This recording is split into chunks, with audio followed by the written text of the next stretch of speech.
Hebrews chapter 11. Now faith is the assurance of things hoped for, the conviction of things not seen. For by it the people of old received their commendation. By faith we understand that the universe was created by the word of God, so that what is seen was not made out of things that are visible.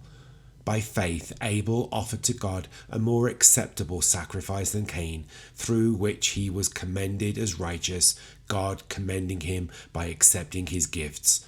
And through his faith, though he died, he still speaks. By faith Enoch was taken up so that he should not see death, and he was not found, because God had taken him. Now before he was taken, he was commended as having pleased God. And without faith it is impossible to please him, for whoever would draw near to God must believe that he exists, and that he rewards those who seek him. By faith Noah, being warned by God concerning events as yet unseen, in reverent fear constructed an ark for the saving of his household. By this he condemned the world, and became an heir of the righteousness that comes by faith. By faith Abraham obeyed when he was called to go out to a place that he was to receive as an inheritance, and he went out, not knowing where he was going. By faith he went to live in the land of promise, as in a foreign land, living in tents with Isaac and Jacob, heirs with him of the same promise.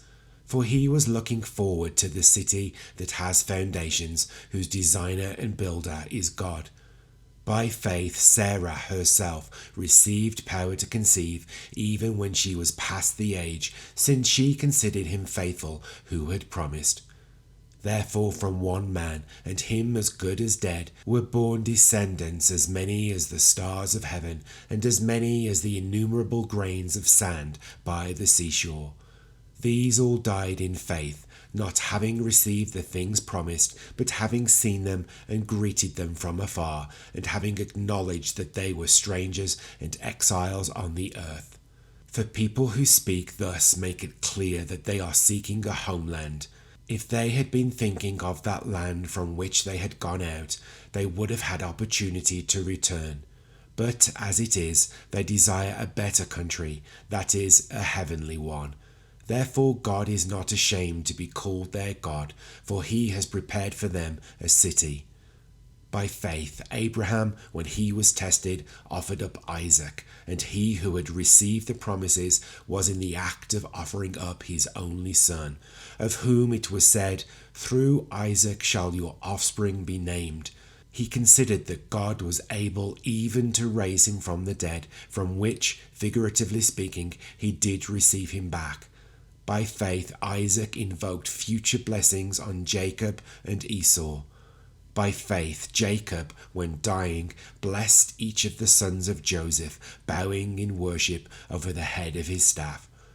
By faith Joseph, at the end of his life, made mention of the exodus of the Israelites, and gave directions concerning his bones. By faith Moses, when he was born, was hidden for 3 months by his parents, because they saw that the child was beautiful, and they were not afraid of the king's edict. By faith Moses, when he was grown up, refused to be called the son of Pharaoh's daughter, choosing rather to be mistreated with the people of God than to enjoy the fleeting pleasures of sin. He considered the reproach of Christ greater wealth than the treasures of Egypt, for he was looking to the reward.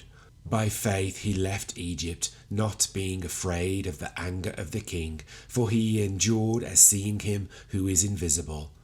By faith he kept the Passover and sprinkled the blood, so that the destroyer of the firstborn might not touch them. By faith the people crossed the Red Sea as on dry land, but the Egyptians, when they attempted to do the same, were drowned. By faith the walls of Jericho fell down after they had been encircled for 7 days. By faith Rahab the prostitute did not perish with those who were disobedient, because she had given a friendly welcome to the spies. And what more shall I say? For time would fail me to tell of Gideon, Barak, Samson, Jephthah, of David and Samuel and the prophets, who through faith conquered kingdoms, enforced justice, obtained promises, stopped the mouths of lions, quenched the power of fire, escaped the edge of the sword, were made strong out of weakness, became mighty in war, put foreign armies to flight. Women received back their dead by resurrection. Some were tortured, refusing to accept release, so that they might rise again to a better life. Others suffered mocking and flogging, and even chains and imprisonment. They were stoned, they were sawn in two, they were killed with the sword. They went about in skins of sheep and goats, destitute, afflicted, mistreated, of whom the world was not worthy, wandering about in deserts and mountains and in dens and caves of the earth. And all these, though commended through their faith, did not receive what was promised, since God had provided something better for us, that apart from us they should not be made perfect.